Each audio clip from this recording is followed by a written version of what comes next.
Alhamdulillah wassalatu wassalamu ala rasulillah wa ala alihi wa sahbihi wa mawalah wa asyhadu an la ilaha illallah wahdahu la syarikalah wa asyhadu anna muhammadan abduhu wa rasuluh. Pemirsa yang berbahagia, kita akan melangkah ke pelajaran berikutnya, yaitu Bina'ul Af'al.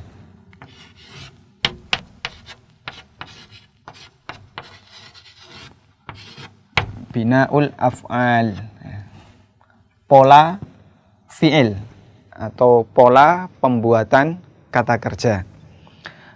Sebelumnya kita pernah membahas tentang pembagian fi'il dalam ilmu shorof. Ada yang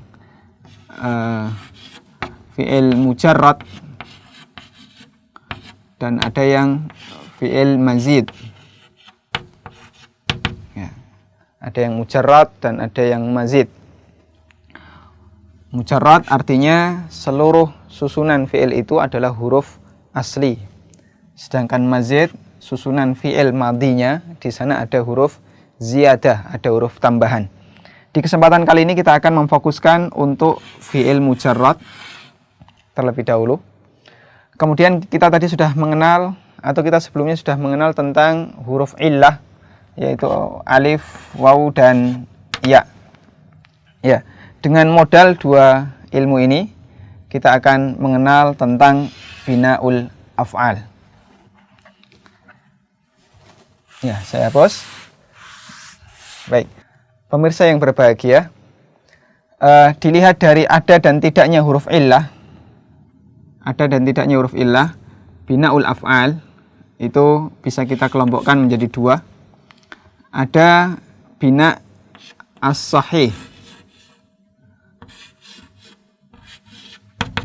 ada bina sahih, dan ada bina al-mu'tal. Ada bina sahih dan ada bina mu'tal. Namanya saja sahih. Sahih artinya sehat. Berarti dia bersih dari yang namanya penyakit. Disebut sebagai bina sahih ketika ma khala tarkibuhu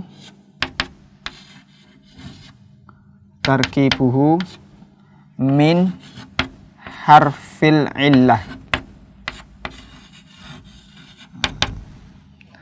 Disebut bina sahih apabila dalam tarkibnya, dalam susunan huruf mujarrad, huruf dasar, di sana tidak ada huruf illah. Dalam susunannya di sana tidak ada huruf illah, bersih dari namanya penyakit. Kemudian disebut mu'tal, berarti kebalikan dari sahih. Kalau sahih tadi tidak ada huruf illah, berarti kebalikannya, kalau mu'tal di sana ada huruf illah. Kita tuliskan definisinya. Ma dakhala fi tarkibihi,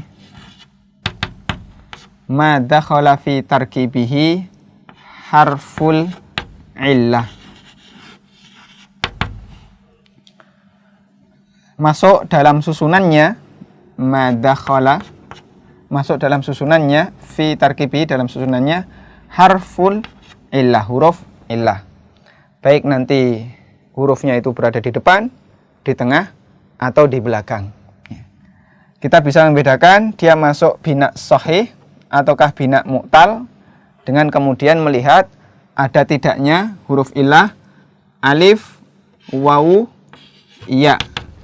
Kalau di sana tidak ada alif waw ya, tidak ada huruf illah, maka bisa kita katakan sebagai bina sahih. Kalau di sana ada huruf alif waw ya, maka dia bina mu'tal. Sebagai contoh, misalnya kata kataba. Kataba. Kita lihat di sini 3 huruf dasar, kaf, ta, ba, semuanya bukan huruf illah. Berarti dia masuk bina sahih. Contoh lagi misalnya, kita menemukan kata qara'a. Qara'a. 3 huruf dasar, qaf, ra, hamzah. Ya, ini beda dengan alif. Hamzah bukan alif, ya. Berarti dia masuk huruf bina sahih. Atau misalnya lagi nasara. Nasara. kemudian zahaba, kemudian jalasa. Ya. Kataba menulis, qara'a membaca, nasara menolong, zahaba pergi, jalasa artinya duduk. Semuanya bersih dari huruf illah. Kemudian contoh yang dia bina mu'tal, yang di sana ada huruf illahnya.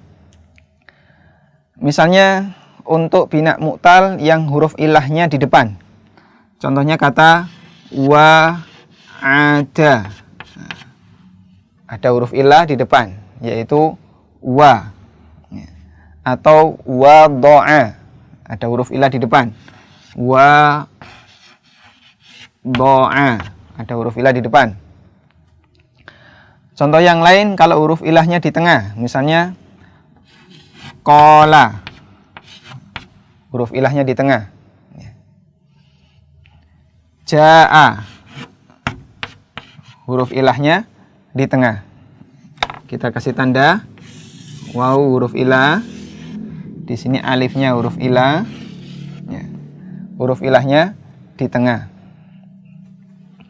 Kemudian contoh yang huruf ilahnya di belakang. Misalnya qadha. Qadha. Ya. Atau contoh yang lain misalnya ro'a. Ro'a. Atau rodiya. Radiyallahu anhu wa radu'an. Ya.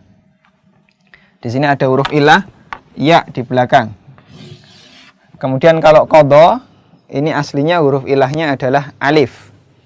Huruf ilahnya alif. Tapi kenapa ditulis seperti ini? Ya. Nah, karena dalam istilah shorof sering diistilahkan dengan alif bengkong. Alif yang ditulis seperti ya. Tapi kalau kita baca di sini bukan ya tapi alif, maka kita baca panjang. Qadha bukan qadaya. Kemudian di sini ro'a bukan ro'aya. Kemudian ditulis seperti ini karena nanti dia bisa berubah menjadi ya ketika dia menjadi pola kata yang lain, menjadi sigot yang lain. Misalnya nanti dia menjadi qadha artinya memutuskan. Orang yang memberi keputusan kita sebut qadhi. Nah, di situ jadi ya. Nanti kalau dia mansub qadhiyan. Sehingga kita tulis seperti huruf ya, padahal di sini huruf ilahnya adalah jenis alif. Nah, kita bisa membedakan antara contoh jenis pertama dengan contoh jenis kedua. Yang jenis pertama semuanya tidak ada huruf illah sehingga disebut sebagai bina sahih, bina yang sehat, tidak ada ilahnya, tidak ada penyakitnya. Kemudian contoh yang kedua semuanya ada huruf illah, ada yang di depan, ada yang di tengah, dan ada yang di belakang, sehingga dia disebut sebagai bina mu'tal. Kemudian ada juga kata yang memiliki dua huruf illah di depan, di belakang, atau di belakang dua-duanya. Misalnya kata waqa. Waqa. Atau misalnya kalau di belakang dua-duanya waqa artinya melindungi. Kalau di belakang dua-duanya misalnya qawiya. Qawiya. Dua-duanya di belakang. Kalau ini di depan dan di belakang. Nah, kita sebut sebagai mu'tal karena di sini ada huruf illah, baik satu maupun dua huruf illah. Demikian sebagai pengantar untuk binaul af'al. Kita akan lanjutkan pada rincian binaul af'al yang sahih selanjutnya. Mudah-mudahan menjadi pelajaran yang bermanfaat. Wassallallahu ala nabiyina Muhammadin wa ala alihi wa sahbihi wasallam.